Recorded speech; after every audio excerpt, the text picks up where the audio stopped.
man, the myth, the legend, Roy Jones Jr., but I get the feeling down here in Baltimore, you're around your folk. This is bigger than any other stuff that you do. It is. I'm around my folks. I love people. I love people that have to fight their way back to the top. I love people that have to suffer from things, adversity, to fight through tragic adversities and rise back to the top again, because I know how that goes.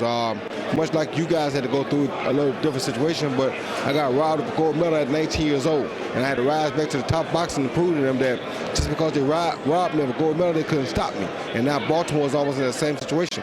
With the racial conflicts that has happened here, now Baltimore has to kind of unite and rise again and show the world that just because we have issues don't mean that we can't resolve them, better ourselves, become stronger, and keep on going past where we were before that happened.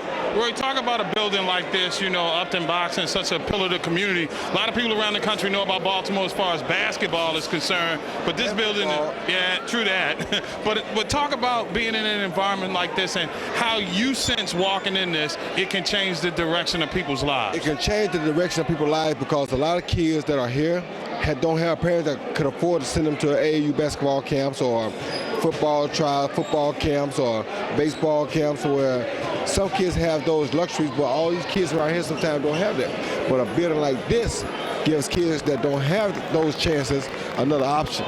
They can do something else other than go out and just do bad things in life. They can do some good in a place like this. So when you walk into a place like this, for me, I feel at home because that's how I started. It was in my backyard, but I knew what that backyard meant. That was a pillar for me to launch a career that's unlike any has ever been before me. So you never know what kind of talent, what kind of future champions, or what kind of future great people are going to rise from this building right here. When you hear a guy like Malik talk about having you in his camp being a blessing, for Roy Jones to be thought of not as a great boxer, a great broadcaster, but as a blessing and impacting another young African American male's life, how does that make you feel? That's the best feeling ever. That's better than any titles, any money, any accolades they could give you. That's the best accolade of all, because by seeing you as a blessing, meaning that he sees you as a brother in Christ. Talk to me for a second about his upside. How far can he go? How long do you think his rise will take? The sky's the limit for Malik, and I think it'll take him about 2 years, and he'll be in the mix of all of it.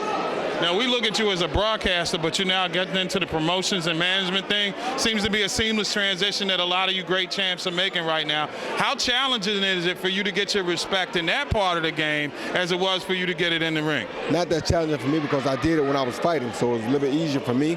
I don't really look for a lot of respect and a lot of accolades in it yet, because I know how people are, and this is a dirty game. So to compete and get accolades for it, you got to go be like the normals or the ones before you were, and be amongst the wolves and be considered one of the wolves. I don't want that. So I'm not really concerned about how quick I get recognition for being a promoter, because I don't want to be one of the promoters that went down the same road as the other promoters did. I want to be a promoter that cares more about the fighter than anybody else, because that's what boxing should be about. Before I let you go, talk about that excitement thing that you mentioned in your opening statement, bringing excitement back to. I'm a 50-year-old dude.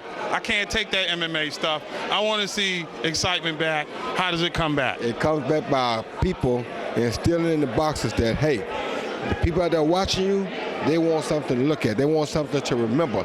When you go out there and you fight Saturday night, Sunday night everybody at church, Sunday morning everybody at church, Monday the barbershop and the beauty salon closed. So they gotta been seeing something Saturday night that they can remember until Tuesday and want to still talk about on Tuesday morning. And Roy Jones made a living making us all talk Monday, Tuesday, and we still talking about him. Hey, thank you, champ.